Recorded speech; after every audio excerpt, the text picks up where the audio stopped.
Good evening. If you would open your Bibles to John 18. John chapter 18. We're going to be spending a good amount of the beginning of our lesson in the context of that chapter, John chapter 18. And if you did not get a handout and you would like one, EJ has those, and he'd be happy to pass them around. Just raise your hand and keep it raised until he gets to you, and you can get a handout.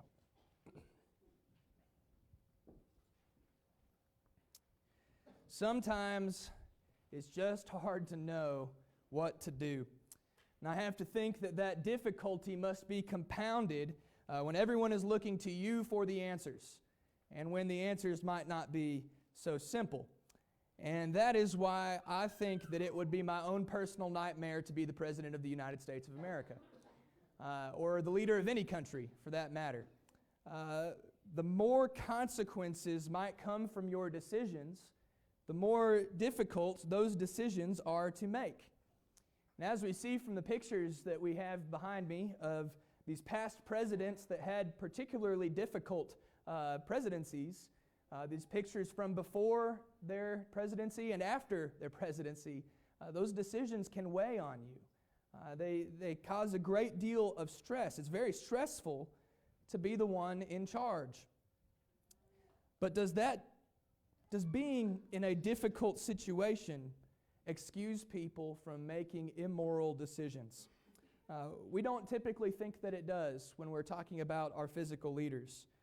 When a powerful politician is put in a difficult spot and he makes the wrong choice, most of us feel pretty justified in calling them out for that, don't we?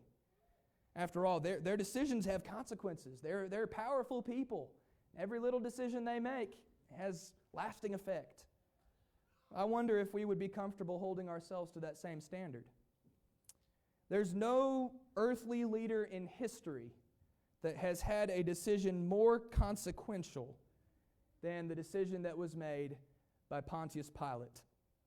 He was in an incredibly difficult position as the leader of Judea, the governor of Judea, when he was asked to render judgment on whether or not Jesus should be crucified. And it was his job as governor to be the figurehead of justice. It was his job to make sure that the right thing happened. And he knew that Jesus was innocent. He had not done anything that was worthy of death. And Pilate knew this. But it was also Pilate's job to uphold the peace of his region. It was his job not to require his superiors in Rome to have to come and take further action.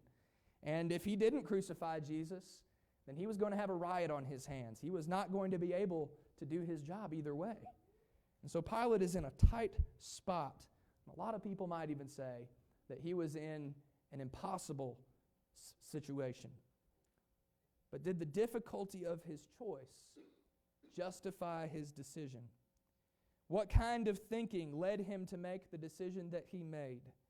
And do we ever catch ourselves in the same way of thinking that he used in allowing Jesus to be crucified? These are the questions that we are going to answer tonight. We're going to examine the critical thinking of Pontius Pilate, and then we are going to examine ourselves to make sure that we are not failing in the same ways that he did in allowing Jesus to die.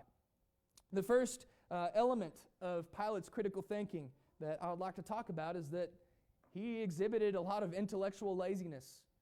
He just didn't want to think. And a lot of the things that he said, allude to that fact. Today, we live in a culture that just doesn't want to think very much. Sometimes people in today's world, their issue in coming to the truth isn't so much that they have incorrect thinking. It's just that they're not thinking at all.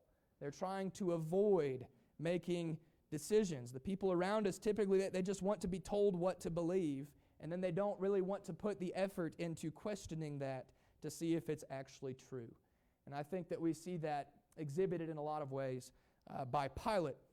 As we read the gospel accounts of Jesus' trial, we find Pilate in several different ways trying to escape the decision of what to do with Jesus. He does not want to make that decision, and he's willing to do a lot of different things in order to avoid being the one responsible for that decision. Jesus actually wasn't arrested by Roman authorities. He was arrested by Jewish leaders. It was the Pharisees that felt threatened by Jesus' teachings. It was the Pharisees that Jesus was often preaching against, and they had been plotting for some time to find a way to get rid of Jesus. And they had finally found their opportunity, but they didn't have the ability to do to Jesus what they wanted to do. And so they took him to Pilate. And in John 18, and beginning in verse 29, it says, Pilate went out to them and said, "What accusation do you bring against this man?" And they answered and said to him, "If he were not a criminal, we would not have delivered him to you." Pilate said to them, "You take him and judge him according to your law." Therefore the Jews said to him, "It is not lawful for us to put anyone to death." You see, even before Pilate really knows what's going on here, he's already kind of deflecting responsibility towards the Jews. He doesn't even know what the accusation is. And the Jews are being kind of secretive about that in their language. They just kind of say, if he didn't do anything wrong, we wouldn't be here. But they're not really telling him what their accusation is. And still, Pilate is just ready to give judgment over to someone else. This is not the attitude of someone who cares about moral accountability. It's not the attitude of someone who cares about what the truth is. He's just trying to avoid responsibility. And so instead of taking responsibility for justice in his region, Pilate hands the reins to those who he knows are unjust judges. And he says, judge him according to your law. Something like that ever happen today? People hand moral judgment over to someone else just so they don't have to make a decision. Of course that happens. Many would rather let someone else deal with the difficult questions of life just so they don't have to think about it. Just tell me what to believe. Then he says, going on in the text in John 18, in verse 33 beginning, Pilate entered the praetorium again, called Jesus in. He said to him, "Are you the king of the Jews?" Jesus answered him, "Are you speaking for yourself about this, or did others tell you this concerning me?" Pilate answered, "Am I a Jew? Your own nation and the chief priest have delivered you to me. What have you done?" And so Pilate calls Jesus in for a little bit more of a private conversation. He asks him a simple question to see what all of these Jews are so upset about. And effectively in verse 34, Jesus just is asking Pilate if he really cares about the answer, or if he's just doing this because it's about the Jews. And Pilate says, "Am I a Jew?" In other words, Pilate's saying, I don't have a dog in this fight. He's saying, why should I care if you're saying you're the king of the Jews if I'm not a Jew? He's saying, this doesn't really apply to me, so I don't want to think about it. He's just trying to get through this so that he can get the Jews out of his hair. But this does apply to Pilate, doesn't it? He just doesn't know that yet. And I think that happens a lot in our world, that people excuse themselves from having to think about things because they think that they don't apply to them. But then they end up regretting that later. And especially in regard to the question of what to do with Jesus, there are many people today who think that this is not a question that applies to them, but we know that there will be a day when every knee shall bow and every tongue shall confess that Jesus Christ is Lord, as it says in Philippians 2 in verses 10 and 11. Everyone will eventually see how this question applies to them. Then going on in verse 36, Jesus answered, "My kingdom is not of this world. If my kingdom were of this world, my servants would fight so that I should not be delivered to the Jews. But now my kingdom is not from here." Pilate therefore said to him, "Are you a king then?" Jesus answered, "You rightly say that I am a king. For this cause I was born. For this cause I have come into this world, that I should bear witness to the truth. Everyone who is of the truth hears my voice." And Pilate said to him, "What is truth?" And when he had said this, he went out again to the Jews and said to them, "I find no fault in him at all." And so here we find one of Pilate's best-known quotes. He says, "What is truth?" Well, Jesus just told him where the truth could be found. Truth is what Jesus came to teach. Those who listen to Jesus' voice are those who get to know what the truth is. And clearly Pilate is being dismissive of Jesus' voice. He is not interested in really thinking about what Jesus says. All he wants to do is be done with this conversation. Luke's account includes another effort of Pilate to avoid this decision. If you go to Luke chapter 23, and Luke chapter 23, and beginning in verse 6, when Pilate heard of Galilee, he asked Jesus if he were a Galilean. And as soon as he knew that he belonged to Herod's jurisdiction, he sent him to Herod, who was also in Jerusalem at the time. And when Herod saw Jesus, he was exceedingly glad, for he had desired for a long time to see him, because he had heard many things about him and hoped to see some miracle done by him. And then he questioned him with many words, and he answered him nothing. And the chief priests and scribes stood and vehemently accused him. Then Herod, with his men of war, treated him with contempt and mocked him and gave him a gorgeous robe and sent him back to Pilate. And that day, Pilate and Herod became friends with each other, for previously they had been at enmity with each other. And so Pilate tried to make this an issue of jurisdiction, that maybe he could get out of having to be the one to make a decision about Jesus because he could just have Herod make the decision for him. But then Herod didn't learn anything new from Jesus. He just sent him right back to Pilate. And by the way, we see in verse 15 of this chapter that just like Pilate, Herod found nothing in Jesus that was worthy of death. If we continue reading, picking up in verse 13, Pilate, when he called together the chief priests, the rulers, and the people, said to them, "You have brought this man to me as one who misleads the people. And indeed, having examined him in your presence, I have found no fault in this man concerning these things which you accuse him. No, neither did Herod, for I sent you back to him, and indeed nothing deserving of death has been done by him. Therefore, I will chastise him and release him, for it was necessary for him to release one to them at the feast." So at least 3 different times as we work through this text during the course of this trial, if you can call it a trial, Pilate has publicly admitted that Jesus is innocent, that there is no fault in him worthy of the things that the Jews are wanting him to do. And yet, we see that Pilate is willing to beat Jesus and to chastise him severely in order to appease the crowds. He is willing to compromise, to commit a lesser injustice than what the crowds desire in order to escape rendering true judgment on this case. Surely we never compromise when we are put in a difficult position. And then finally, Pilate tries to turn justice over to the mob. And for this, we'll turn to Matthew's account in Matthew 27. Matthew 27, and beginning in verse 15.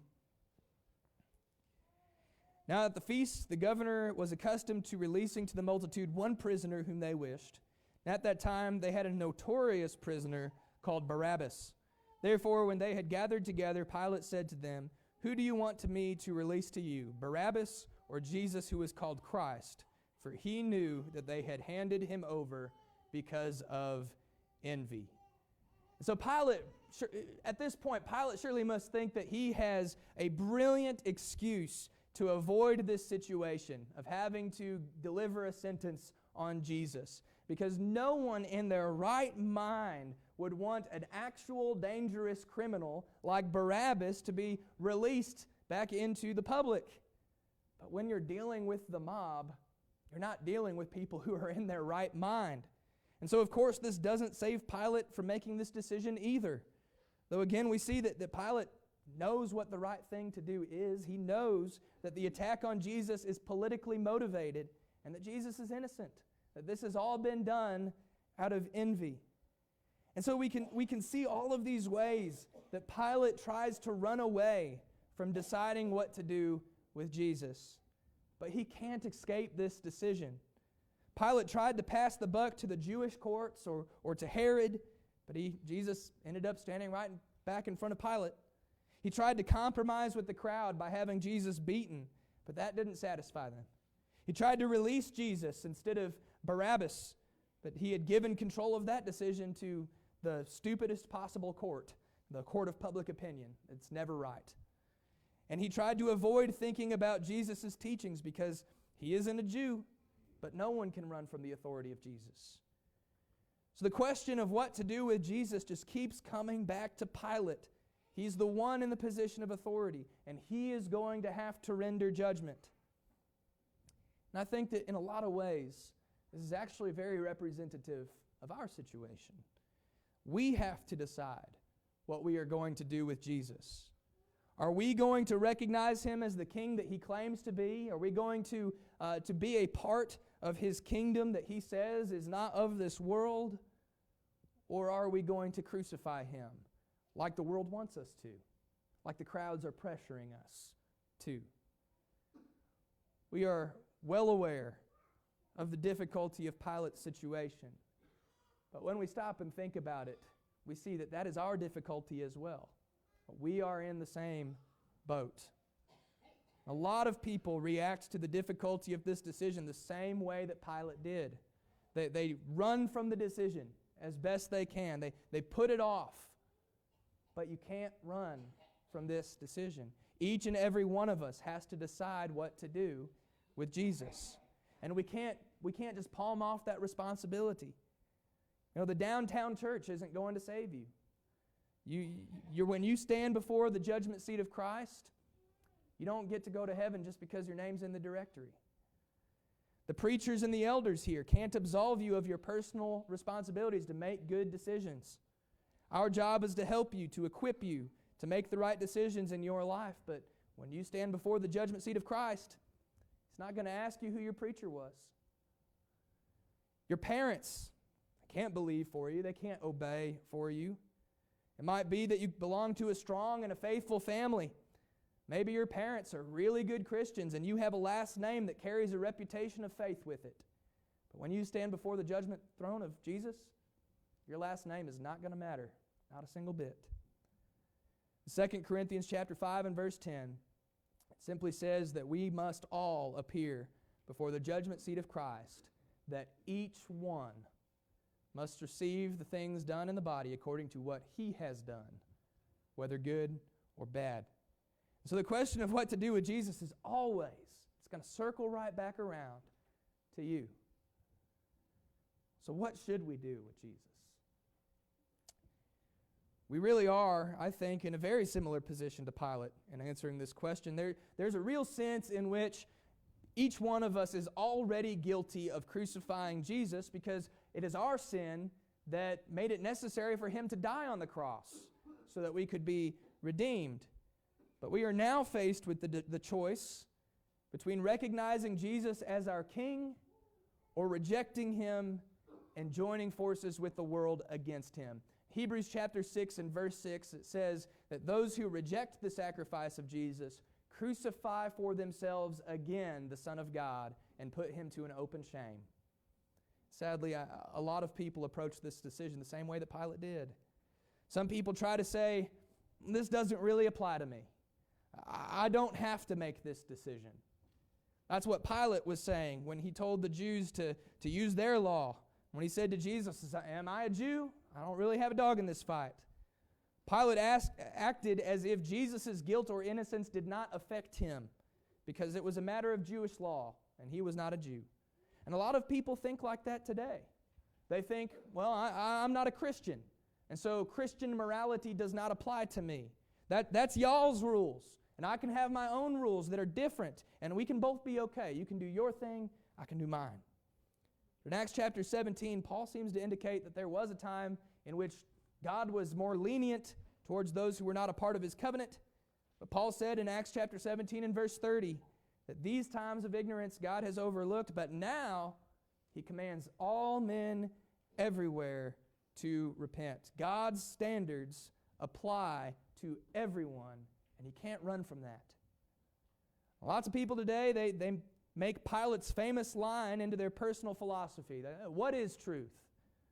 And the answer that many people come up with is that truth is whatever I want it to be. That if I reject the notion of objective truth, then I don't have to be accountable to it. I get to define my own reality. And this is how a lot of people in our world actually define freedom, by saying that I can decide what reality is, and that's my truth, and that's what it means to be free. And they couldn't be any more backwards than that. Jesus said in John 8 and verses 31 and 32, "If you abide in my word, you are my disciples indeed, and you shall know the truth, and the truth shall make you free." And if you continue in that context, you'll see that Jesus is talking about being free from sin. But the idea is that truth enables us to respond accurately to reality. If we understand the truth of the situation that we are in, if we understand our position and we understand Jesus' position, then we are free to respond accordingly and be saved from our sin. And we find that the truth is in Jesus' Word. And you can't run from the truth of Jesus' Word.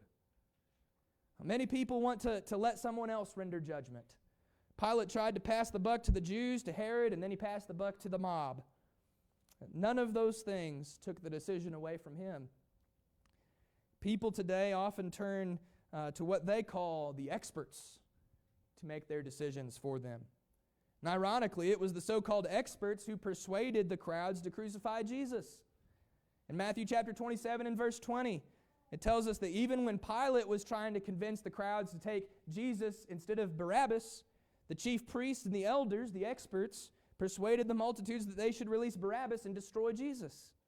You can't let others make decisions for you. It's your responsibility. And of course, people like to compromise with the desires of the world in order to appease them, to have it easier. Pilate offered to beat Jesus before releasing him. He's thinking that committing this lesser injustice could spare him the consequences of a greater injustice.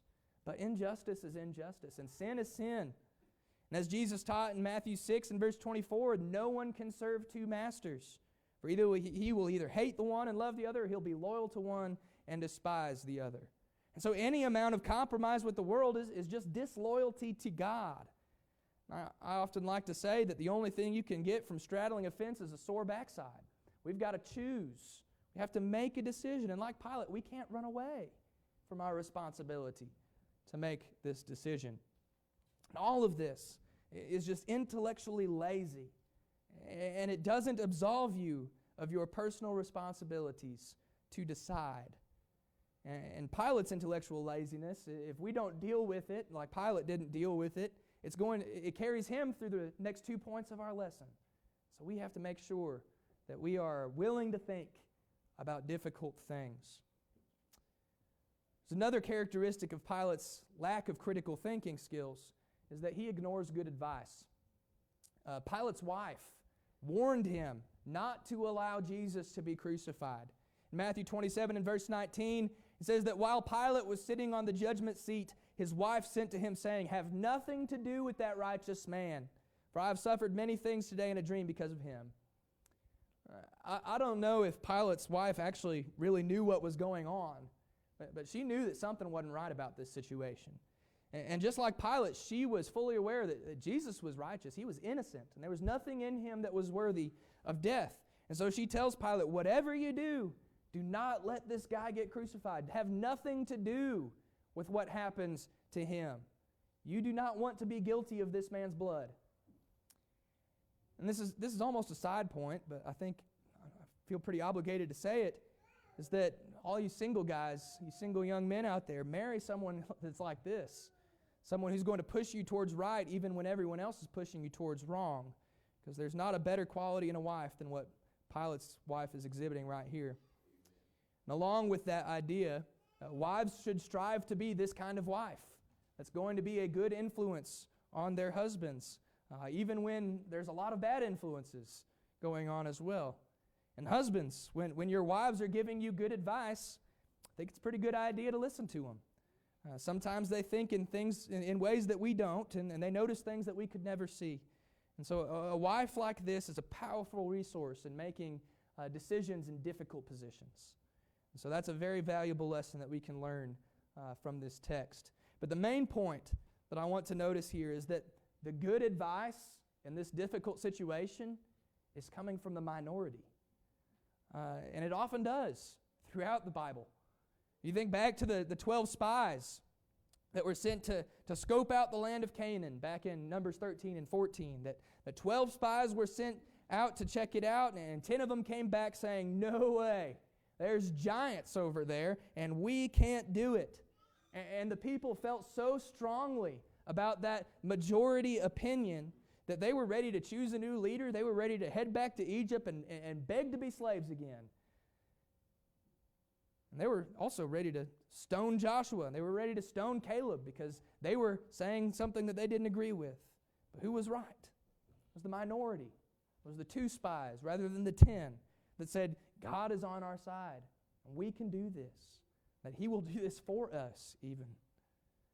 It should be no surprise that sound wisdom will come from the minority. When Jesus taught in Matthew 7 and verses 13 and 14 to enter by the narrow gate, for wide is the gate and broad is the way that leads to destruction, and there are many that go in by it. And narrow is the gate and difficult is the way that leads to life, and there are few who find it. If we follow the herd, we'll be following the herd straight to hell. The majority of people will not heed wisdom. But rather than listening to that good advice, Pilate listens to the mob. He chooses mob rule when he allows the decision to be made by them between Jesus and Barabbas. And in allowing them to choose, he's effectively just agreed to abide by whatever judgment the crowd renders. And that's the wisdom of the wide gate, isn't it? I think the court of public opinion is probably the last court that I would want to be judged by. We see a brilliant example of what mob justice looks like in Acts chapter 19, when the entire city of Ephesus erupts into a riot because of the preaching of Paul. It seems that the gospel had been so impactful in the city of Ephesus that it has negatively influenced the economy, because the economy is based on idolatry. And so the silversmiths, the ones who made these idols, they stirred up the crowds against Paul and against the other Christians. But in Acts chapter 19 and verse 32, when the officials are coming along and they're trying to figure out just what is going on, it says that some people cried out one thing, some people cried out another thing, that the assembly was confused, and most of them did not know why they had been called together. So if you ever find yourself agreeing with people who are rioting in the streets, might be a good time to question your beliefs. So you definitely don't want those people doing your thinking for you, because they aren't doing any thinking for themselves. If you consider these things, how can we identify the voice of reason in our lives? Well, sound advice usually comes from the calm and reasonable voices in our lives. In James chapter 3 in verses 17 and 18, it says that the wisdom that comes from above is first pure and then peaceable, gentle, willing to yield, full of mercy, good fruit, without partiality, without hypocrisy. The fruit of righteousness is sown in peace by those who make peace. But just because it is delivered peacefully doesn't mean that it's going to be advice that is easy to follow. The right thing to do is usually the difficult thing to do. And we should immediately be suspicious of anybody that is encouraging us to take an easy path.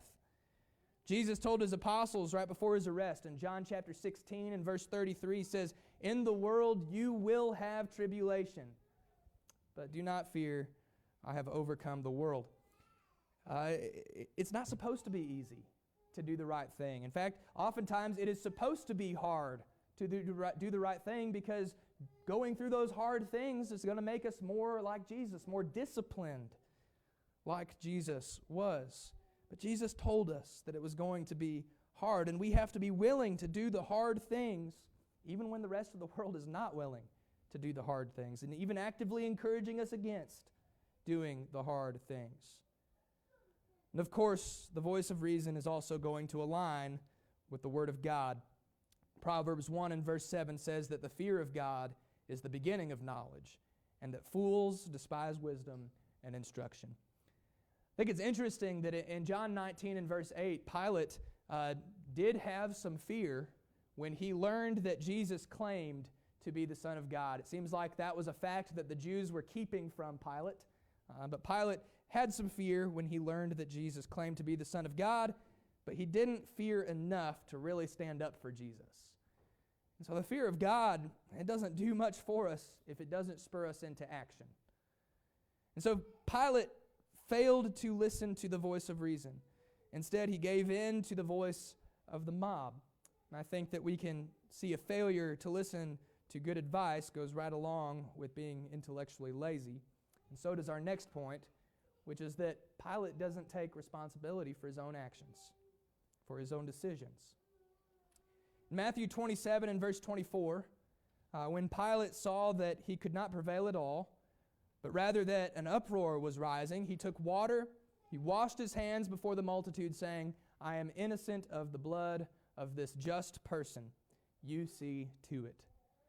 So this washing of hands, it was supposed to be symbolic, a symbolic way of separating himself from the guilt of Jesus' blood. But in reality, this does absolutely nothing.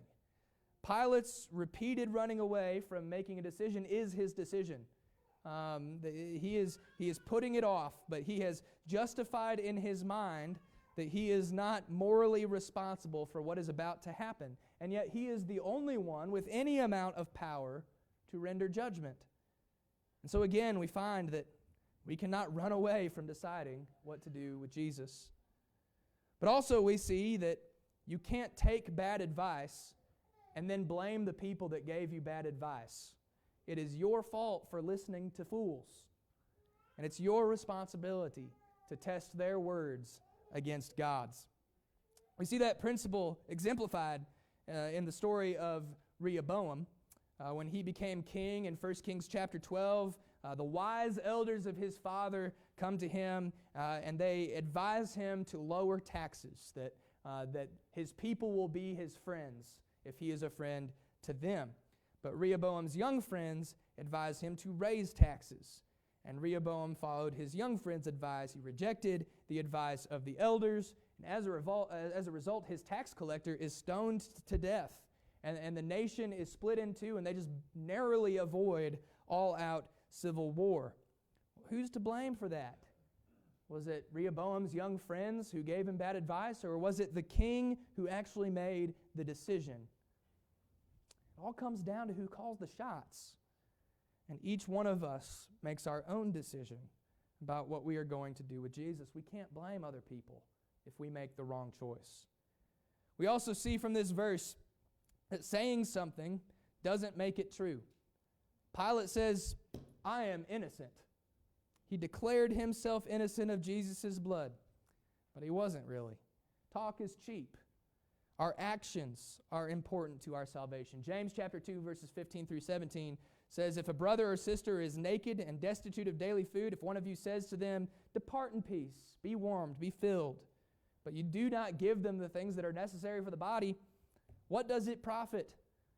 Thus also faith by itself, if it does not have works, is dead. We can't just declare ourselves innocent. We have to make the right decisions.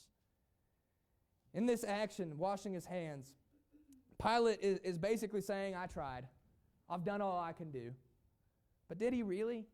Because it seems like Pilate is consistently just avoiding responsibility all along, passing the buck. But he did feel like he had done enough. He felt justified in blaming others. He did enough to have a clean conscience by his own standard. But a clean conscience doesn't really matter unless it is in accordance with God's standard. Paul said in Acts chapter 23 and verse 1 that he had lived in all good conscience before God up until this day. And that included all the times that he was killing Christians before his conversion. He said, I did all these things in good conscience. It's because his conscience was wrong.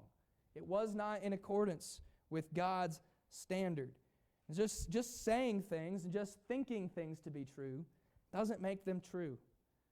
Pilate thinks that he has done enough, but he's still allowing an innocent man who just so happens to be the Son of God to die a brutal and merciless death. And so he walks away with clean hands, but he still has a defiled heart. And while his hands may have been washed from their dirt, the words of Isaiah 59 and verse 3 can apply very well to Pilate in this moment.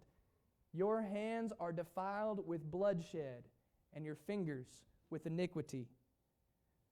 The evidence of Pilate's guilt is that he knows that Jesus is innocent. He's known all along that the Pharisees are just doing this out of jealousy. He knows what the right thing to do would be. And yet, out of fear of the crowds, he will not do it. And throughout the text, we see multiple admissions of Jesus' innocence. Practically any time that Pilate addresses the Jews or addresses the crowds, he tells them that Jesus is not worthy of death. In James chapter 4 and verse 17, it says, "To him who knows good and does not do it, to him it is sin." Pilate is guilty. And I think it's appropriate here again to recognize the difficulty of Pilate's situation. But it's also important that we recognize that his difficulty does not justify his choices. The fact that he has been pressured into behaving the way that he has does not excuse him from being guilty of the blood of Jesus. And there are many people today that believe that one's environment is responsible for their wickedness, or even that wickedness is some sort of social construct. I think there's a popular movie out right now that's founded on that belief. There's lots of public school discipline policies that are created around that philosophy, that a child is never responsible for their own actions because it's really their environment that is making them behave in the way that they are. And so they're not to blame, and therefore they cannot be punished. In some ways, that's the philosophy that Pilate is using right now, trying to use to excuse himself from the blame of Jesus.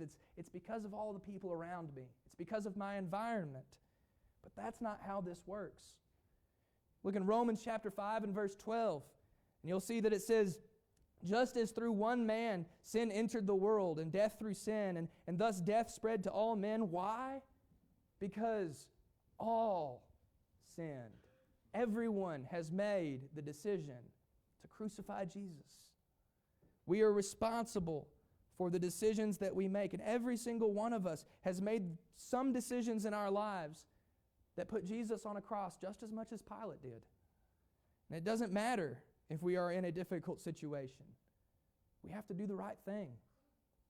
And so we can feel sympathy for the difficulty of a situation, but we cannot use difficulty to justify sin.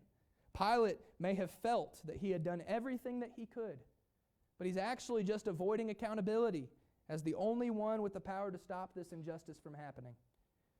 So I'd like to end our discussion tonight just by thinking a little bit more about this relationship between personal difficulty and judgment. We all encounter difficult situations in our lives, but as we have already read in 2 Corinthians 5 and verse 10, each one of us is going to have to stand before the judgment seat of Christ to give it an account for the decisions that we make as individuals. Can you imagine standing before the judgment seat of Christ and saying, "Yeah, but my preacher told me this was okay, and that's why I did it, and so it's not really my fault"? Well, Jesus is going to tell you that it was your responsibility to study the Scriptures for yourself. As Paul wrote in 2 Timothy 2 and verse 15, "Be diligent to present yourself approved to God, a worker that does not need to be ashamed, rightly dividing the word of truth." Can you imagine standing before the judgment seat of Jesus and saying, "Yeah, but all my friends believe such and such a thing is okay, and that's why I behaved in the way that I did, and they pressured me to do it, and so it's not really my fault"?